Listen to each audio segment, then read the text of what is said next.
lorsqu'on m'a annoncé le sujet du discours que je me prête à vous dire, j'avoue que je n'ai pas été bien inspirée. Fraternité et responsabilité. Mais qu'est-ce que ces deux notions pouvaient bien avoir en commun? Et puis, je me suis souvenu que je n'étais pas seule derrière mon ordinateur à taper, que je n'écrivais pas seulement ça pour moi, mais également pour les finalistes, demi-finalistes, à qui je m'étais promis de faire honneur.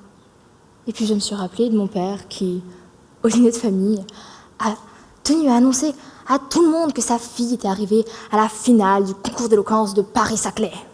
Mesdames, messieurs, attention. Et oui, je fais la fierté de mon entourage. Et c'est peut-être par souci de fraternité qu'aujourd'hui, j'endosse la responsabilité de ne pas le décevoir. Et c'est là que j'ai compris. Si la fraternité est le fait de vivre avec les autres, peut-être que la responsabilité est le fait de vivre pour les autres. En effet, si la fraternité est le fait de trouver du bonheur dans tout ce qui a vécu, vit ou vivra, selon Jacques Attali, politicien français, alors il semble pertinent de dire qu'elle impose aussi en temps de crise de prendre ses responsabilités et de faire office de refuge pour ceux et celles dans le besoin. La responsabilité, d'un autre côté, est-elle le fait de répondre de ses actes et d'en assumer les conséquences? La responsabilité est peut-être synonyme donc d'implication et d'action vis-à-vis de nous-mêmes, dans un premier temps, et des autres, nécessairement. Pour autant, si la responsabilité nous demande d'agir, saurait-elle nous juger de ne pas avoir agi lorsque la fraternité aurait pu nous pousser à le faire? Je crois que oui, car ne rien faire, n'est-ce pas cautionner? Ne rien faire, c'est peut-être quelque part le fait de participer à la victoire de l'oppresseur et à la douleur de l'oppressé. C'est le fait d'utiliser la fraternité comme un recours pour esquisser espoir et empathie, pour ne pas avoir le courage au final d'assumer la responsabilité et le risque d'en payer le prix. Pourtant, il ne suffit que d'un geste pour sauver une vie. Est-ce que Lucas serait aujourd'hui enterré 6 pieds sous terre si son établissement en aurait eu quelque chose à faire? Si ses camarades seraient unis contre ses harceleurs? Est-ce que la fraternité a de la valeur dans la mort si on n'a pas su assumer la responsabilité qu'elle implique dans la vie? Mais alors pourquoi? Pourquoi, alors que tout homme semble semblable, l'un continue de clamer sa supériorité face à celui qui piétine et qui n'a point de moyens de résistance que sa soumission promise?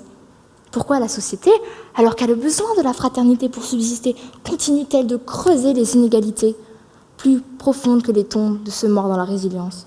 La réponse est bien simple.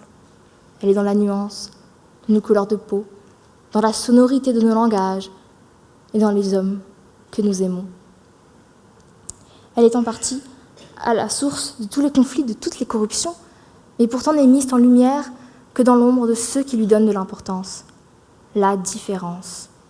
La réponse est dans le fait que la fraternité ne peut être considérée comme universelle et que par conséquent, plus la distance qui nous sépare d'un être est plus importante, plus la responsabilité que nous avons à l'égard de ces problèmes nous semble légère, futile. Lucas et tant d'autres ne sont pas morts de rien. Ils ont été tués par la société qui règne et divise par la différence. Ils sont morts parce qu'ils ont été considérés non pas comme des frères, mais comme des autres, et que donc la fraternité n'a alors eu de sens pour eux que celui qu'ils entretenaient entre eux, parce que certains considéraient qu'ils n'étaient pas responsables de la souffrance des frères qui ne proviennent pas du même milieu. Pourtant, s'il est facile de tourner le dos à ceux qui ne nous disent rien, s'il est simple pour les radicaux d'insulter les musulmans de terroristes et de leur imposer la dureté de leur regard après avoir survécu à la douleur de leurs bombes, que feront-ils ces gens qui se seront alors intéressés qu'à eux-mêmes lorsque tous les malheurs du monde viendront toquer à leur porte à eux? S'attendront-ils à la main tendue de ceux à qui ils auront précédemment frappé? Viendront-ils demander un peu de fraternité aux malheureux auxquels ils auront dénigré toute responsabilité dans le passé? La fraternité, en réalité, concerne tout le monde, même ceux qui se croient au-dessus des autres. Et voilà ce qui en fait toute sa simplicité et sa cruauté. C'est le fait qu'elle nous rappelle que les hommes N'est-ce non seulement égaux en droit, mais également en humanité? C'est le fait qu'aujourd'hui, il est primordial de se servir de cette humanité pour faire en sorte que toutes les voix puissent être entendues.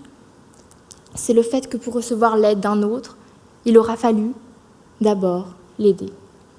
Peu importe qu'il s'appelle Mohamed, Jean, Fatima ou bien d'autres, peu importe s'il a des manières un peu efféminées ou s'il a l'attitude d'un homme dont le travail aura usé jusqu'au corps.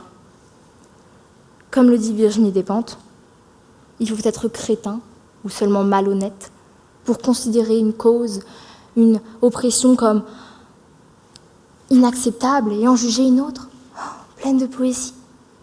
Être responsable de la fraternité, c'est s'assurer que tout combat pour la liberté et l'égalité des peuples soit mené à bien et non à vie. C'est se battre pour de grandes causes, pour que les vies de chacun soient respectées. C'est mettre fin à l'homophobie pour que Lucas puisse reposer en paix.